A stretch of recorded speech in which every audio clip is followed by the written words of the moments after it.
Ամերիկացի հայտնի ձեռնարկատեր և աշխարհի ամենահարուստ մարդկանցից մեկը Ջեֆ Բեզոսն ու ամերիկացի մեդիա դեմք Լորենս Սանչեսը հարաբերությունները օրինականացրել են դեռ 2023 թվականին, հետագա տարիներին պատրաստվելով հարսանիքին, որը տեղի ունեցավ օրեր առաջ։ Նրանք ընտրել էին Վենետիկը աշխարհի ամենագեղեցիկ քաղաքներից մեկը որպես իրենց հարսանիքի վայր։ Տոնակատարությունները տևեցին 3 օր՝ հունիսի 26-ից 28-ը։ Նրանց հարսանիքը անշուշտ դարձել է մի մեծ իրադարձություն ոչ միայն Միացյալ Նահանգներում, այլ նաև ամբողջ աշխարհում։ Քանի որ Բեզոսն ու Սանչեսը երկար ժամանակ գտնվել էին հանրության ուշադրության կենտրոնում ու բնական է, որ նրանց հարսանեկան արարողությունը ևս պետք է քննարկումների կենտրոնում հայտնվեր։ Այս հարսանեկան միջոցառումը նաև առանձնացավ նրանով, որ նորապսակները որոշեցին ուղևորվել իրենց հարսանեկան ճանապարհորդությանը $500 միլիոն արժողությամբ սեփական յախտայով,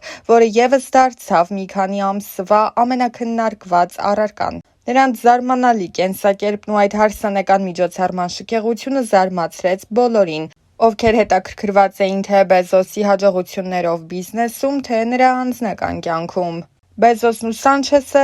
իհարկե, ընտրեցին ամենահարմար վայրը Վենետիկում՝ պատմական Սան Ջորջո Մաջորե կղզին։ Այս քաղաքը հայտնի է իր եզակի կղզիներով, ջրանցքներով ու հին պատմական շենքերով, որոնք լրացուցիչ գեղեցկություն և ռոմանտիկ մթնոլորտ են ստեղծում։ Վենետիկը միշտ եղել է սիրո խորհրդանիշ և այսպիսով ոչ միայն նրանց անձնական կապի նշան, այլ նաև մեծ բիզնեսի ու համաշխարհային աստղերի հավաքատեղի։ Հարսանիքի նախապատրաստական աշխատանքները սկսվել են շատ ավելի վաղ։ Անգամ Վենետիկի որոշ վայրեր, որոնք սովորաբար ընդունում են հազարավոր զբոսաշրջիկների, ժամանակավորապես փակվել էին։ Այսպիսով, հունիսի 26-ին Սան Ջորջո Մաջորե կղզին, Մադոննա դել Օրտո եկեղեցու շրջակայքը և Արսենալ նավաշինարանը ամբողջությամբ փակվել էին, ինչը դժվարություններ էր ստեղծել ոչ միայն տեղաբնակների, այլ նաև զբոսաշրջիկների համար։ Պատրաստվել էին նաև բարձր մակարդակի անվտանգության միջոցառումներ։ Հարսանիքից դեռ մոտ 1 ամիս առաջ ավելացել էր ոստիկանական զորքերի թիվը, ինչի հետևանքով քաղաքի տարբեր հատվածում կարելի էր տեսնել զինվորականների և նույնիսկ դիպուկահարների։ Ամենակարևորն այն էր, որ ոչ միայն քաղաքի բնակիչները, այլ նաև հարսանեկան հյուրերը իրենց ապահով զգային այնպիսի միջավայրում, ինչպիսին ստեղծված էր։ Բուն հարսանեկան արարողությունը տեղի ունեցավ Սան Ջորջո Մաջորե կղզում Սուրբ Մարկոսի հրապարակի մոտ։ Սրան հետևեցին մի շարք տոնակատարություններ, որոնց առաջին օրը տեղի ունեցավ Կանարեջիոյում, Մադոննա դել Օրտո եկեղեցում։ Թեև սկզբում նախատեսվում էր անցկացնել ընդունելությունը հենց Վենետիկի հիմնական շրջաններում, սակայն տեղի ունեցած բողոքի ակցիաների պատճառով որոշվեց այն տեղափոխել դեպի քաղաքից ավելի հեռու Արսենալին մոտ գտնվող շրջան։ Հարսանիքի ընդունելությանը մասնակցելու համար հրավիրված էին մոտ 250 հյուրեր, հայտնի մարդիկ, որոնց թվում էին բիզնես ոլորտի ներկայացուցիչներ, դերասաններ, երգիչներ ու հեռուստադեմքեր։ Մի շարք աշխարհահռչակ անուններ կային հարսանիքին, ինչպիսիք էին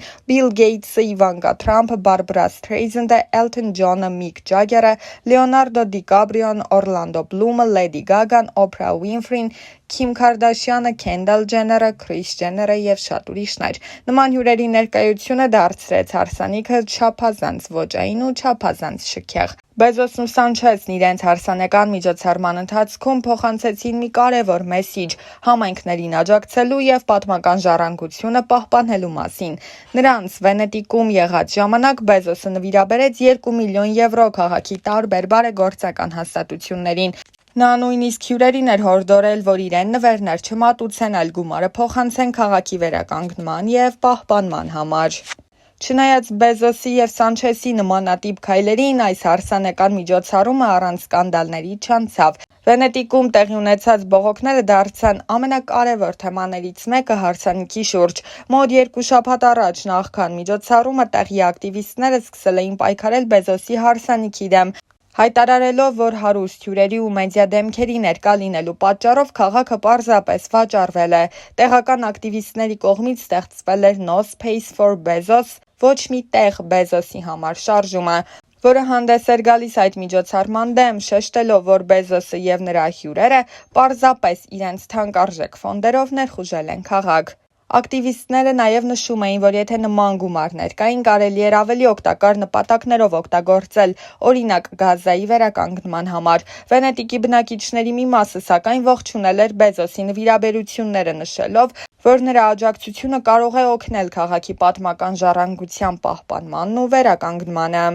Բեզոսն ու Սանչեսը հատուկ միջոցառումներ էին կազմակերպել նաև իրենց VIP հյուրերի համար։ Ըստ տեղեկությունների, նրանք յուրահատուկ ուղեգրեր էին տրամադրել հարսանեկան հյուրերին, որոնք նախատեսված էին միայն էլիտար հյուրերի համար։ Այս կերպ նրանք ապահովել էին, որ միջոցառումը լինի բացառիկ և անհատականացված յուրաքանչյուրի համար։ Հարսանիքի առաջին օրը հյուրերին հրավիրել էին ճաշակելու վենետիկյան ավանդական խոհանոցը, իսկ հաջորդ օրը կազմակերպվել էր բացառիկ համերգ հրավիրված հայտնի երաժիշտներով երաժշտական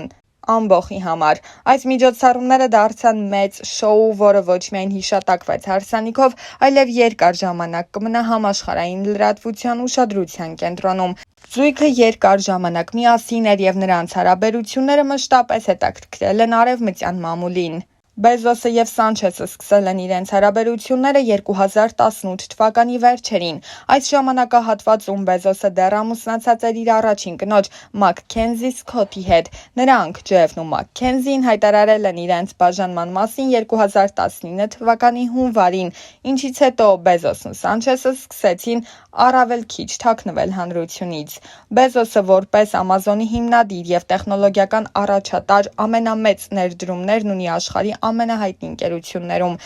Նրա ներդրումները ընդգրկված են շատ ոլորտներում՝ տեխնոլոգիաներից մինչև ավիացիա։ Բեզոսի և Սանչեսի հարսանիքը, ինչպես արդեն նշեցինք, լայնածավալ քննարկումների առիթ դարձավ ոչ միայն քաղաքական, այլ նաև սոցիալական դաշտում։ Բիզնես աշխարհը հաճախ նշում էր, որ այսպիսի միջոցառումները սահուն կերպով են ընդգծում նոր միլիարդատերերի դերը, նրանց շքեղությունը, ազդեցությունը և հասարակական կյանքը։ Շատերի համար հարսանիքը մնաց որպես հարուստ և հայտնի մարդկանց վերաբերող միջոցառում, որը խորհրդանշում էր մի նոր միլիարդատերերի դասի ձևավորումը։ Սակայն մյուսները նշում էին, որ դա մեծ առիթ է ուշադրություն հրավիրելու աշխարհի աղքատների ու անհավասարության վրա։ Պետք է ընդգծել, որ առաջին անգամ չէ, որ Վենետիկում հարսանեկան արարողություն է տեղի ունենում։ Բազում հարսանիքներ են տեղի ունեցել այստեղ արդեն տարիների ընթացքում, քանի որ այն համարվում է աշխարհի ամենագեղեցիկ ու ռոմանտիկ քաղաքներից մեկը։ Վենետիկի կղզիները, ջրանցքներն ու պատմական կառույցները իսկապես ստեղծում են եզակի միջավայր։ Եթե խոսենք թվերով, ապա եռօրյա այս հարսանիքը քաղաքի տնտեսությանը կարող է բերել շուրջ 957.3 միլիոն եվրո եկամուտ։ Այս թիվը բացահայտել է Իտալիայի տուրիզմի նախարարությունը, նշելով, որ միջոցառումը համարժեք է Վենետիկի տարեկան զբոսաշրջային շրջանառության գրեթե 68%-ին։ Իտալիայի տուրիզմի նախարար Դանիելա Սանտանչեն ընդգծել է, որ նման միջոցառումները նպաստում են երկրի համաշխարհային հեղինակության բարձրացմանը և զբոսաշրջային հոսքերի ավելացմանը։ Մինչդեռ հայտնի է դարձել, որ Բեզոսը ամբողջությամբ վարձակալել է հյուրանոցներից մեկը, ինչի հետևանքով հյուրերը ստիպված են եղել տեղափոխվել այլ վայրեր։ Ընդհանուր առմամբ հարսանեկան ծախսերն արժեցել են գրեթե $16 միլիոն։